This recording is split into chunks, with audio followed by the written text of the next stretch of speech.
Hello everyone, welcome back to another video of the Roll Down Loft. I hope all you guys are well today. Just got back from work and I'm about to let the kit birds out. It's a little sunny right now, it's a little warm, but it's not super hot, so I think the kit birds should do alright flying. We'll let them out and we'll hop into the breeder loft and I'll just let you guys know what's going on in there. Not too much new stuff going on in there, but I do want to mention that I did win our club rookie fly. I won by a couple of points. I'm surprised I won because my birds landed early. They landed a little after the 12-minute mark, and I know we had slightly different rules just because it was a rookie fly and there was no disqualifications, but I guess my birds did well enough within that 12 minutes to score and win, so kind of proud of that. It shows that at least my birds are doing something in the air. I am going to try to fly for the nationals this year. I just have to go through my birds and figure out which ones are going to stay in here, which ones are going to come out, but pretty confident that they'll do something on fly day. A couple more that still need to come out.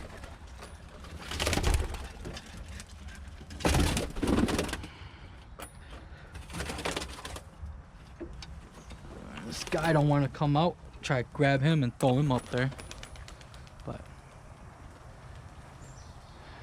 there goes the kit birds. They're doing really good.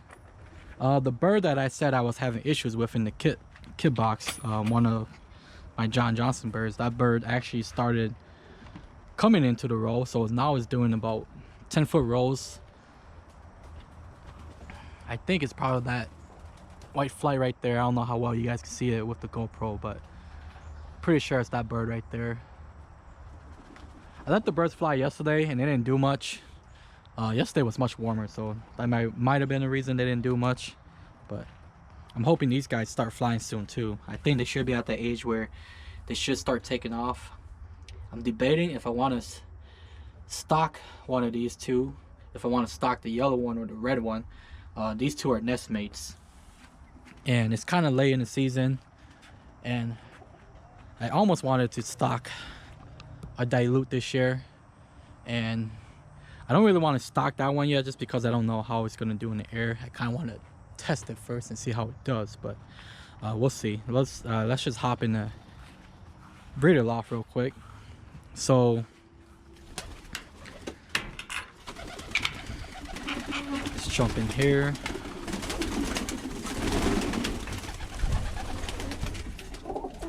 So pretty much all the eggs that I got from John Johnson, he gave me a total of 8 eggs, and there was only 1 egg that was fertile out of all those eggs, so I tossed all those eggs out, and we still got a little time for these birds to relay eggs, so I'll see if they relay eggs and I'll see how the weather is like. It's still August, so September usually is fairly warm until mid-October. That's when it starts getting cold, so if these birds lay eggs within like a week or so, I think we should be good on that. But got the John Johnson pair up here.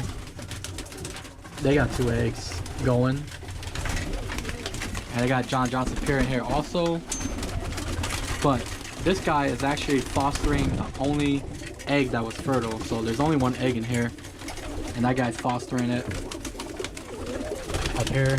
No eggs, but the eggs weren't fertile. I was using these as fosters. No eggs in here because I was using these as fosters also. This is my almond pair, and I thought they would have laid eggs by now, but talking to my buddy, he says that the moat kind of interferes with the pigeons laying eggs, so I think that might be the reason why they haven't laid eggs yet, because I know them two are molting pretty bad, so that's probably why I have no eggs in there. John Johnson pair in here also, blue bar, white flight paired out with one of my grizzles. Got 2 eggs in there. I think some of these eggs are supposed to hatch tomorrow. Let's see.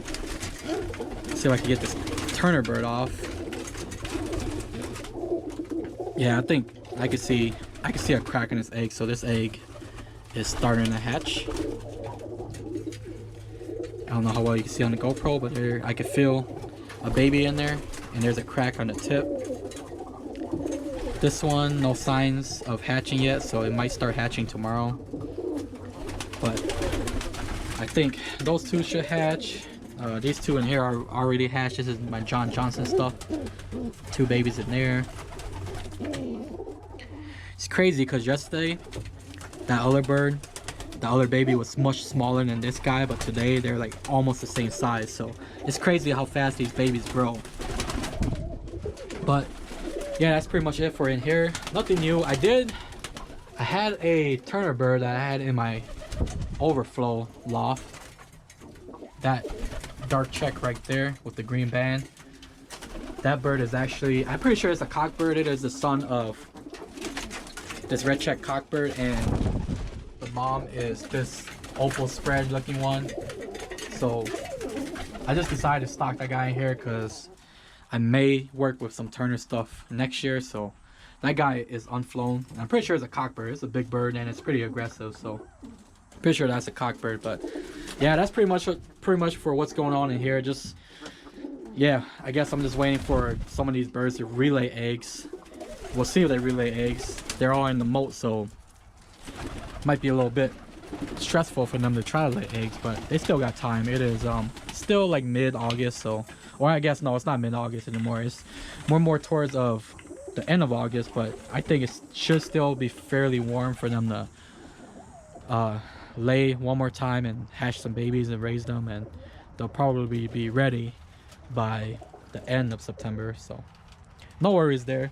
But I'm just gonna grab some feed and we'll wait for the kit birds to come back, and I'll be right back with you guys, so stay tuned. So it might be a bit before the kit birds come down, but I do want to talk about our club picnic that we had the past weekend. I believe it was a big success. We had a bunch of members donate some really good birds.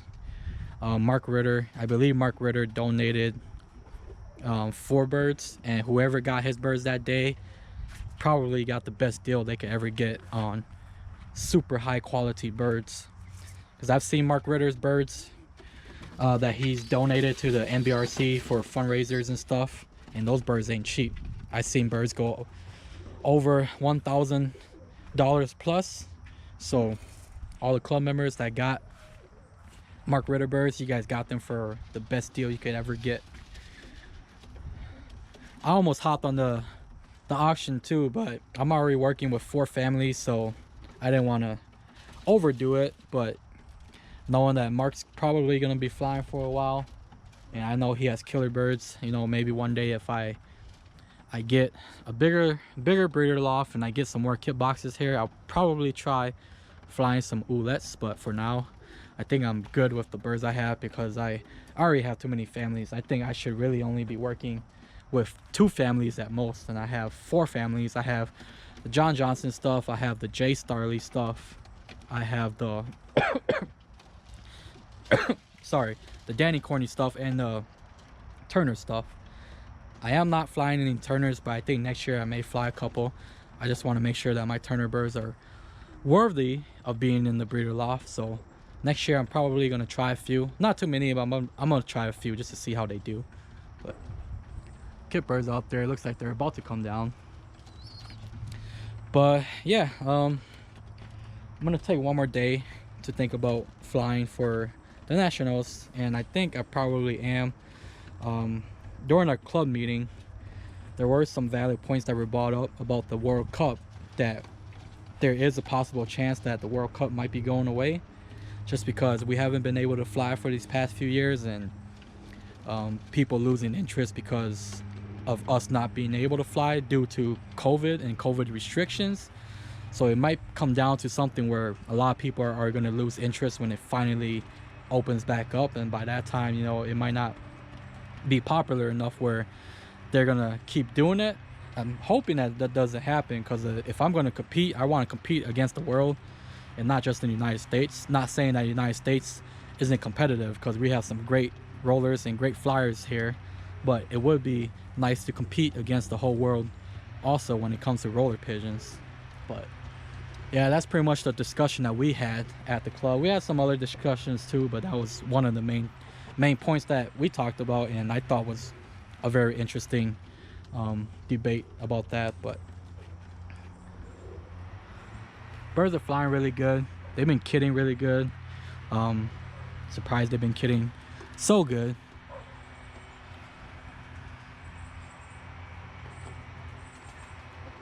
Now it's just a waiting game to see which ones come into the row the fastest and soonest. I think if I choose my best 20 birds, they should do pretty good on fly day if I compete. They've gone a long way since this spring. This spring compared to right now, my birds are way better. Kidding wise, they're still kidding about the same, but rolling and doing breaks and stuff, they're much better now. So I hope they get better with time, because there's still a lot of birds up there that still need to mature. So just waiting for that to happen.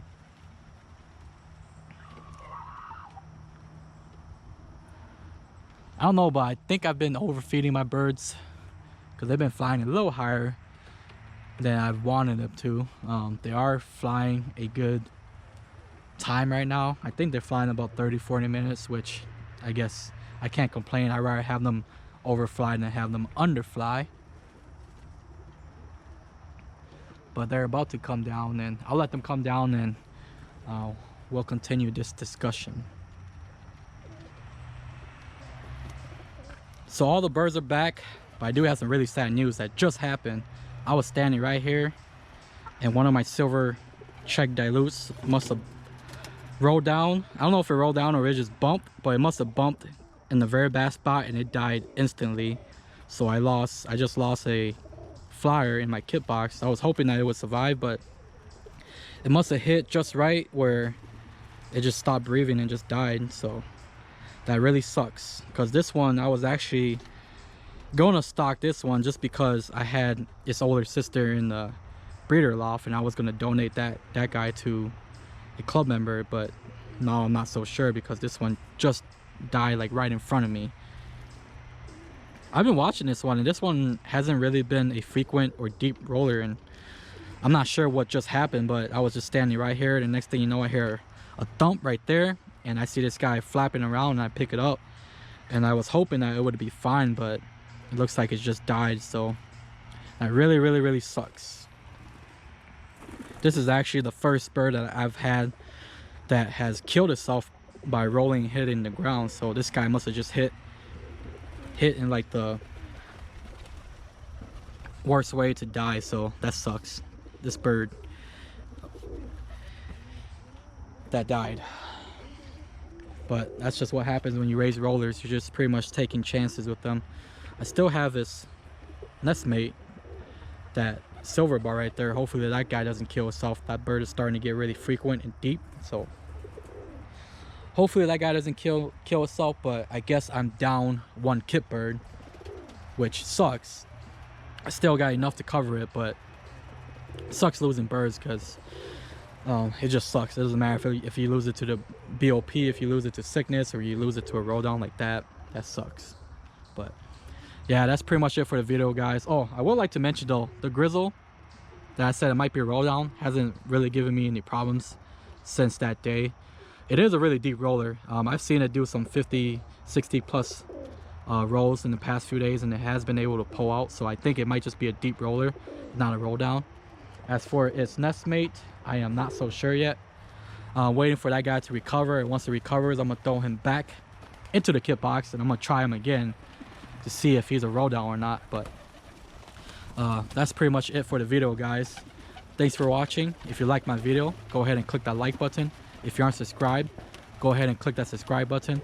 If you have any comments, suggestions, or questions, leave them down below.